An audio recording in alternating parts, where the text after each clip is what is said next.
Welcome to the GameRamble video review for Octodad, Dadliest Catch, narrated by me, DarkCloud. As always, the full text version of this review can be found on the GameRamble website linked below. Also, please keep in mind that this review was originally published in 2015. The TLDR is that Octodad is a humorous game with a unique concept. Players must help an octopus masquerade as a human. The controls are intentionally very tricky to master, which can be frustrating, but also provides plenty of unintended hilarity.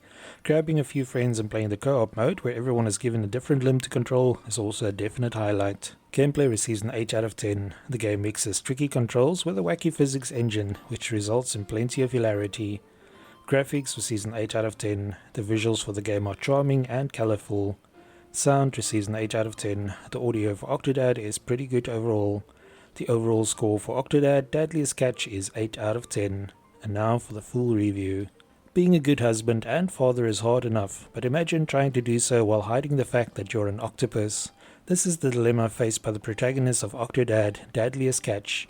The poor guy obviously loves his family, but to uphold the charade, he has to go to ridiculous lengths to hide his true nature. Fortunately, everyone, including his wife and 2 children, is oblivious, provided he stays in character and doesn't draw too much attention. Octodad opens with the wedding of our tentacled hero. The mere act of finding his suit and walking down the aisle is impossible to achieve without random acts of destruction. Octodad has boneless tentacles for limbs, which coupled with a physics engine results in plenty of unintentional chaos. You're given simple objectives, such as making coffee, mowing the lawn or grocery shopping. Still, performing them is not as easy as you might think, thanks to the deliberately unwieldy controls. The first few levels that take place at your wedding, home and grocery store are enormously entertaining due to the mishaps that occur when attempting to perform mundane tasks.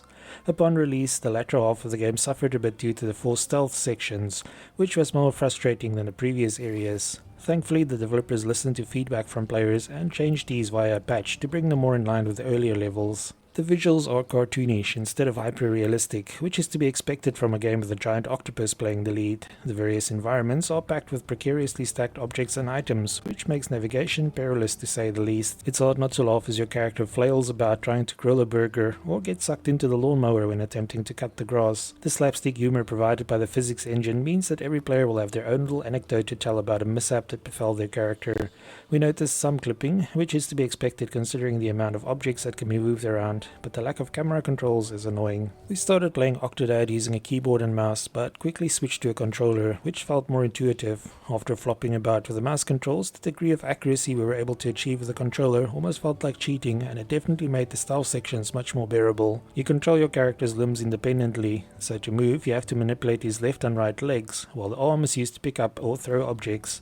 There's even a co-op mode where 2 to 4 players are each given a limb to control, and the results are wacky to say the least.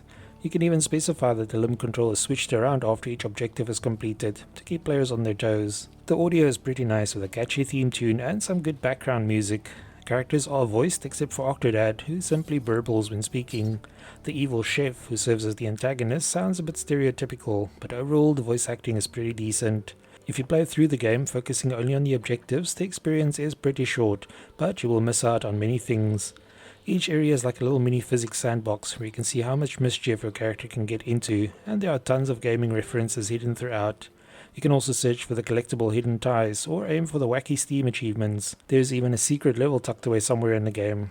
Add in the level editor with Steam Workshop support and free play mode where you can try to beat the developer times, and you'll find that the game has a lot of longevity and replay value. In addition, the game received a free update that added a few new self-contained adventures called Octodad Shorts. These new scenarios feature new stories, objectives and more for players to enjoy. Overall, we had a lot of fun with Octodad, both in single player and in co-op. The stealth sections in the second half of the game did drag down the experience, so kudos to the developers for adding new objectives and solutions for players to replace them. Add to that the level editor and Steam Workshop support, but you have a game that's easy to recommend. Thanks for joining me for this Octodad Dadliest Catch PC review. Remember to like, subscribe and share. Until next time.